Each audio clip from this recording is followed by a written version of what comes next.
welcome to the special simulcast of the Neil Haley Show and the Love Is Podcast. I'm excited to welcome the host of the Love Is Podcast, Kim Sorrelle. Kim, how are you? And I know you're excited about our guest. I'm doing great. Thank you, Neil. And yes, I am excited about our guest, Maryanne J. George. I am a fan. I have to tell you, your music is beautiful and you're a Grammy Award winner. That's gigantic. When you were with Maverick City, then you released your first album and it goes huge. And that's so cool. But I love the style of music you do. I like everything that you do and songs that are sung everywhere now. And you're so young and you have this legacy already. And so I first of all, welcome to the show. Thank you. Wow, such kind things. Thank you. I really appreciate that. Yeah, well, it's so true. And so I read that you were discovered on YouTube. I think so. I started off doing like a lot of YouTube covers, but then I started transitioning once Instagram started to become more of a thing. I started doing some of those shorter form content ideas on Instagram, like through video. So I was kind of doing that. And then that's how like one of the founders of Maverick City had found me through that shorter form content. But I had built a fan base really slowly, organically through YouTube. That I self-pronounce myself the YouTube. Like I was like one of those YouTube babies that grew up on watching YouTube and loved, still love YouTube and the community that it has. So did you think you'd be discovered, that you would have that type of a discovery, or you thought not at all. Something else? Not at all. I never thought I'd be discovered, period. It was not something I ever anticipated for myself. The place I'm at now is way beyond anything I could have dreamed of. Yeah. Yeah, well, it's so deserving. You have a beautiful voice and an even more beautiful heart. And so it sounds like you grew up in kind of a musical family, like music has just always been part of your life. Yeah, so my family is very musical. Both my parents were worship leaders and led a lot at church, and my aunts and uncles all sing, most of them sing. And so we kind of grew up like my cousins and I always sing together. We're like even now super involved in church leading together. And so music is such a deep ingrained part of my being that I can't really imagine a life without it at this point. So even my daughter, she may not have a musical bone in her body. I don't even know if she does or not. She's too young to know really, but she's going to be growing up in music, whether she likes it or not. So yeah, it's a really big part of my life. Did you think you would be, when we talk about, your talent, when did you know you had talent? That's always interesting thing with someone that's really good at something. You talked about your discovery. You were really being a creator, getting it out there. But when did you know that you were different than a lot of people when it came to singing? That is very interesting. Great question, because I've never really even thought about it. But I will say, like, I knew that I could sing when I went to try out for well, the thing is, I grew up around cousins who sing, right? And so all my cousins would tell me, like, oh, you sing so well. And I'm like, you sing so well too. We all sing so well. but then, I'd start singing in church and people would tell my dad or my mom and be like, she's really talented. She has this not a knack for it. But my parents never really they pushed me to play violin. So I'm a violinist. I've been playing violin since I was 5 years old. So they always pushed me into that and they never really encouraged the singing as much. But then like someone had told my dad, like, she can really sing too. And I was just like, yeah, like, but a lot of people in my church community could sing. I grew up in a church that had a lot of talented people. So I didn't really think I was anything super special. But then I tried out for a school musical in middle school and it was Oliver Twist. And I was trying out for a lead part, and my choral teacher, who's not Indian, so I grew up in a predominantly Indian church and around a lot of Indian people, but she was not Indian. And she told me, she was like, you could really sing. Have you thought about like maybe like pursuing music or maybe doing lessons? And I was just like, no, like I haven't, but maybe I should try. So I kind of like started realizing outside of the church context when I started doing more show tunes or like, you know, things that weren't necessarily a church song, I started realizing, oh, like people actually think I can sing that aren't also in church, like the outside people. Like they hear me sing and they think I'm good. So I guess I must be good. But I would say like after having my child is when I started to even through Mav City, like I didn't necessarily have full confidence in my abilities as an artist.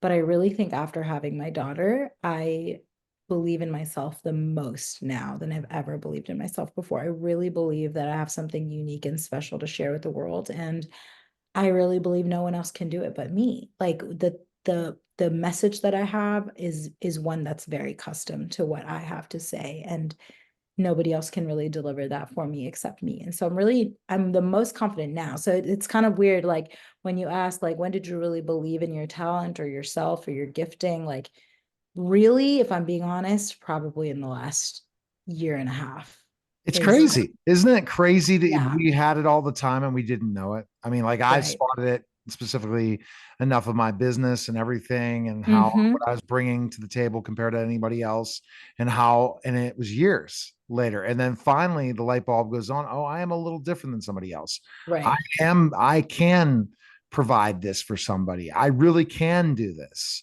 because Yeah. we always are self-doubters in certain things. And I think we tend to know that we don't fit in very early on, but we don't know that it's our superpower until much later. Right. So it's like I've always never felt like I fit in anywhere. Like, you know, that was one of the beauties of being part of Mav City. We were kind of all black sheep in our own right. And we kind of get together and we're like, oh, you're a black sheep too. That's crazy. Like, wow. We all felt really like special in that way. And then like I think it was only then that we started realizing like, oh, wait, this is not something to shy away from. And this is something we should be embracing about ourselves. And so that's kind of the key where it starts to turn from being like a crutch into like, oh, this is actually this is what makes me unique and different and special and like Mhm. a good way. So Yeah. Oh, yeah, that's so cool. Yeah, because the music is different. It's yeah, beautiful, it's heartfelt, it's deep, it's wonderful, it's incredible. It's this beautiful mix of like contemporary Christian and gospel, which I've never quite understood why they're two different genres, but mm-hmm. somehow they've been so separated but to bring it together, it's all of that and so much more. And your new song that is being released in just a couple of days, Labor. Oh Yeah, my word. I cried, I have to say, when I listened to it because I was there. I was that mom, right? That moment of birth and what it does for you is absolutely yeah. incredible. But you have a line in it. I wrote it down and I think I have it right here. Um, it was on Almost Wish I Didn't Carry You. I Wow. know. Yeah. Very deep, Very real deep. thoughts that you have in that moment. Like, and even, I mean, and I'm going to say even for fathers, right, to watch like a husband to watch their wife going through that kind of pain. Like you kind of like I know there was a point where my husband was like like can we just take this away like for a second just so you're like okay like you know but like we all have had that moment, no one wants to talk about it, but it's like in that Mhm. moment where it's just like oh my god, like this was a mistake, I should have not done this is really bad, I hate it, I hate myself, I hate the pain, everything. But it's like now I, you know, at the end of the song, like it kind of goes into this whole thing where it's like, wow, I'm not the same person. Like I would never, even now, like I would never want to go back to who I was before I had her. And the song kind of talks about what labor does and that thought process that it's like, yeah, the pushing part of labor maybe lasts like, I don't know, people range from 30 minutes to like 24 to 48 hours. But like it is like a lifelong kind of process and coming to terms with who you are after the fact, it's something that's so unique and I just happened to go through that experience at the height of my musical career, and just kind of navigating all of that together was really really difficult, but it really brought me out into a place of gratefulness and kind of like, man, I'm so glad I went through that. I found myself in such a new way. And I actually found myself, not just like the namesake of like, yeah, I'm an artist and this is what I do. But like now I really feel like there's purpose behind my artistry and my musicality and my choices and decisions, even outside of artistry. Like I find a purpose that's so much deeper now in having my daughter. So that's kind of what that whole song is about, and confronting the realities of some of those thoughts, but also bringing a truth to it at the end of rebirth and redemption. You think about your fan base and how important it is for you to be authentic. Right. To the music that you portray to your fans has to be as authentic, and you have to be the same as your songwriting and your singing. Because if you don't, your fans aren't going to stay there forever, and they're not going to be raving, and they're not going to be loving your music and keep coming back for more. Right. Yeah. And that's important to me. Like I want that authenticity to shine through anything I do. But also I think it's something like the Lord wants from me too, right? Like it's, I want to take every moment. That's one thing I love about David in the Psalms. Like he was so real with God, like at every point of his journey, to the point where like the outsider might have been like, okay, this is way too much. Like, but he yearns and longs for us to come to him in those really difficult times and in those really difficult moments. And I felt him stretching my mind and my heart and kind of confronting a lot of the feelings that I had or expectations that I had for myself, the judgments that I had about myself. Like he just kind of like washed them in compassion and love, and through this daughter, this girl of mine, he gave me a chance to kind of look her in the eye and see myself in a really, really unique and special way. And so I wanted that authenticity to shine through, and I want it to shine through anything I create. Like I made it I made a very conscious decision to be very authentic with anything I put out as an artist. It has to feel like me, even if it's not comfortable for the listener. I want it to be an expression of my journey and my process. And sometimes it's not comfortable for people to listen to, but I think the uncomfortability translates in whatever they're going through. It may not be in the specific experience of labor and motherhood, but if someone's uncomfortable, or it sparks an uncomfortable, triggers an uncomfortable response, I think I've done a good job maybe of just helping people be a little bit more introspective about the experience. I'd be intrigued to know what caused that. And I have a background in mental health, so maybe that's part of why I'm like that. But I just want all my music to kind of spark that conscious kind of questioning and authenticity, and I want it to feel very real. Yeah, well, and I can say I think it's about darn time that Right. in the Christian world that there's an artist that, with secular music, there are artists that are just very vulnerable and tell their stories and their heartbreaks and all of that stuff. But in the Christian world, everything is, yes, everything's great and everything's wonderful and happy and so fabulous. So to be you and be brave enough and real enough to just say, I'm doing a whole different kind of album here, not just song, but a whole different kind of album that just talks about the truth of life, right? The things that people go through and can relate to. And what a beautiful thing, because in music, there's healing, right? So to be able to listen to your words and listen to the realness of life is healing. Right. I agree with you. And I think like that's why it's just so important for me to be authentic and honest about where everything is. I'd rather have my daughter listen to an artist that is a faith-based artist, but is documenting what grief feels like, or what rejection and loss and pain. And it doesn't mean that it's always going to be happy-go-lucky, but at least like we understand pain or grief in that context of faith and the lens of Jesus, right? And so I'm like, I want more Christian artists to be a little more honest. And it's not that we can't find joy in the midst of pain. I think we can, but I think when we have so many artists that kind of portray this like almost unrealistic picture, right? It's like oh, there's no room for my grief. There's no room for my struggle or pain in my faith. Like, and that's not true. Like, a lot of David's Psalms were laments. Like, I mean, like him just being upset. And God called him a man after his own heart. Like, so it's just that if anything, that should give you encouragement that there's space in with the Lord to have all those feelings and to struggle.